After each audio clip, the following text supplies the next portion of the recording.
dramatic there in the end. Not many of us would be picking Ferreira to come up with a winning goal. What did you make of the ebbs and flows of that one? We spoke about our performance in the first half, and it was very poor. They were good, but we were very, very down on our intensity. One as individually, and also as a team. We weren't even getting close to a second ball, and there was more voice from the opposition than us. We were very, very quiet. We made some adjustments in the second half, and the second half, especially that first 15 minutes, was more the way we should be playing and the way we played most of the year, to be honest. For whatever reason, we just weren't at the races early, and full credit to the players, because they came back and showed a lot of character, and it's not easy to do, especially coming back to take the lead 2-1 and then conceding, and then still having the will and the want to get the winner, and we got it with another set piece, so that was good work. I mean, I guess, how do you feel coming out of this one? Because in one sense you're up to seconds, that hunt for the premiership or a top 2 place is still going, the boys fought back, but you had that very disappointing opening half, which maybe a better side is able to punish you for and prevent you from getting back into it. How do you feel coming out of it? No, look, we found it difficult, absolutely. But that second half was all us, to be honest. So we could have had a couple more goals, to be honest, and made it a more comfortable game. But we just want consistency. In the first half, we just weren't not even close to the team that we looked like over the entire season.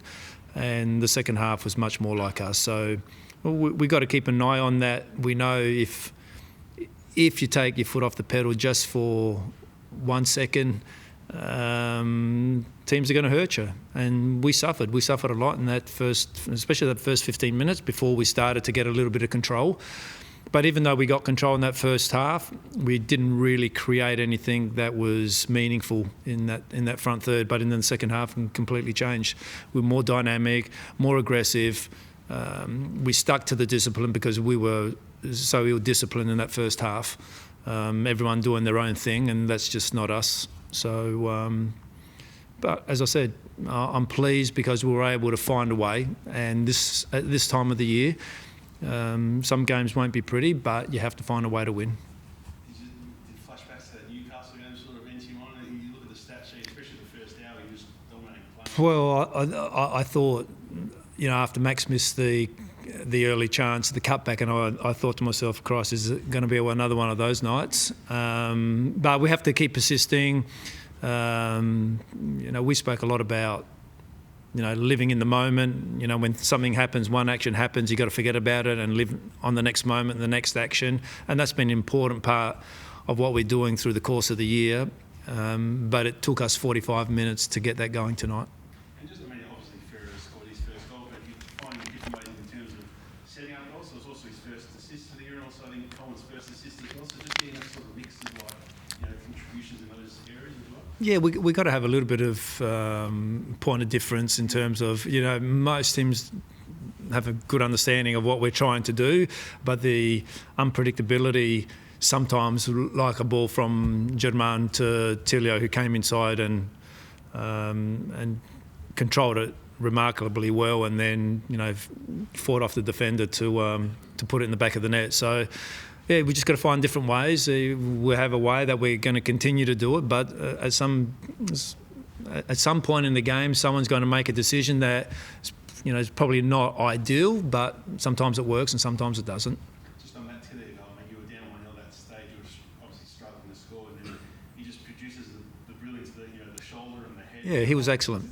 Yeah. Did you reckon that got the team going, a brilliance like that? Yeah, well, like I said, we started the first half with Maxi's chance very early, so that once that sort of happens, the momentum starts to build, and we just found a lot of momentum in that second half.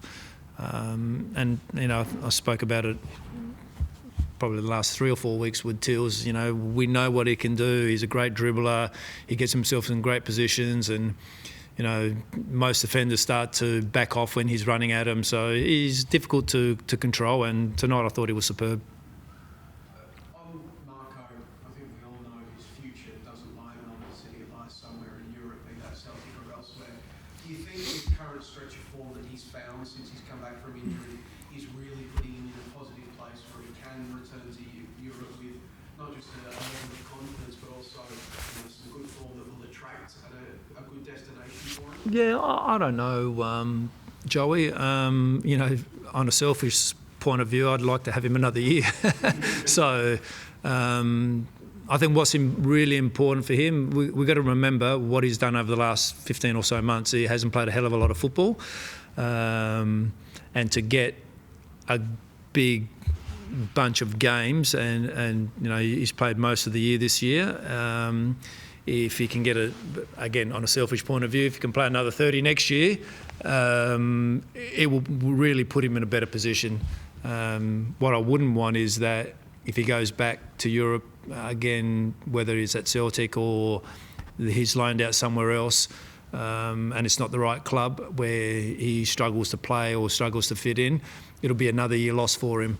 So I think again, selfishly, have him another year where he can what he's doing now and be super consistent next year, with a few more Socceroo caps under his belt. That would be the way I'd see it. But again, I'm not making those decisions, and at the end he talks with his agent, and then maybe it's all out of our hands, and maybe Celtic just bring him back. I don't know. So that's it. We'll see where it goes. You talked about the difference between the first half and the second half. Did something happen at half-time that you think was the catalyst for that change? Did you unleash the hairdryer? Did the veteran stand up and say something? Was there any... I don't have any hair, so I don't need juice for a hairdryer. So, no, look, they were very disappointed, and they know it, and they knew it at that point, and they just regrouped. And you know, we showed some clips of what we worked on all week to put ourselves in a position where we can control the game. And we just, as I said, we were so much a lack of discipline in that first half, players running everywhere and not being in the right areas.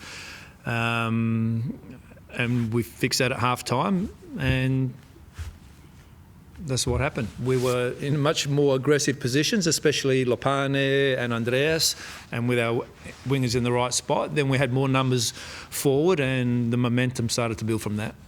I just want to ask you, you've only lost one of your last 8 games. It seems like form is really hitting its stride at the perfect time of the season.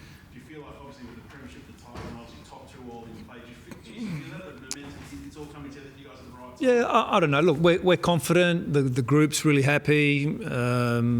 You know, the dynamics inside the group is brilliant. I would definitely say last year we wouldn't have won this game. There's no question about that. We're just in a different space this season. We've got guys that really just keep pushing themselves to be better on a daily basis. And when you got that sort of mentality, it's a real... You know, there's no whinging. People just, you know, we get on with what we need to do. And yeah, sure, we had many times of training where, you know, people are getting grumpy with each other. But you know, it happens. There's a lot of love there, and just we get on with it. And at the end, everyone knows what we need to do, and everyone knows the reasons why we're here and what we're trying to do. And they're all on board. So no one knows where it's going to go, but as I said, over the last couple of weeks, we've put ourselves in a really nice position. But there's still a hell of a lot of work to do, because the games don't come any easier. West Sydney, Adelaide and Sydney. And I just want to, they're obviously your closest rivals, but there's so many Melbourne teams fighting for spots here at the upper echelons of that. Do you think what that do for the sport, I guess, is that a good thing, do you reckon? Yeah, the 3 Melbourne teams are all in around the area fighting for that second spot. perfect. So, as I said, my interest is only enjoying the win tonight, and everyone else's interest inside that change room is to do that.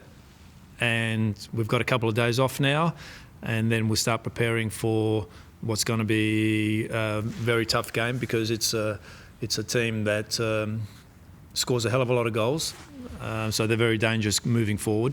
And we'll prep in on Monday, ready for that game. So we can't look too far ahead, and it really is the old cliche, you know, one game at a time, 1 week at a time. There's not many games left, and that's what we have to do. Aurelio, any fitness or injury concerns coming out of tonight? Do you expect to get Sammy Soprano back for that attacking challenge against the Wanderers? Sammy started a little bit of jogging today, so I'd say he'd be 50-50 next week, more likely the Adelaide game. And at this point, besides a few knocks and bruises, I think Kaya had a stomp on his foot. I think he's okay, but at this stage, nothing that I've heard from the medical department. Thanks, guys. Thanks, guys.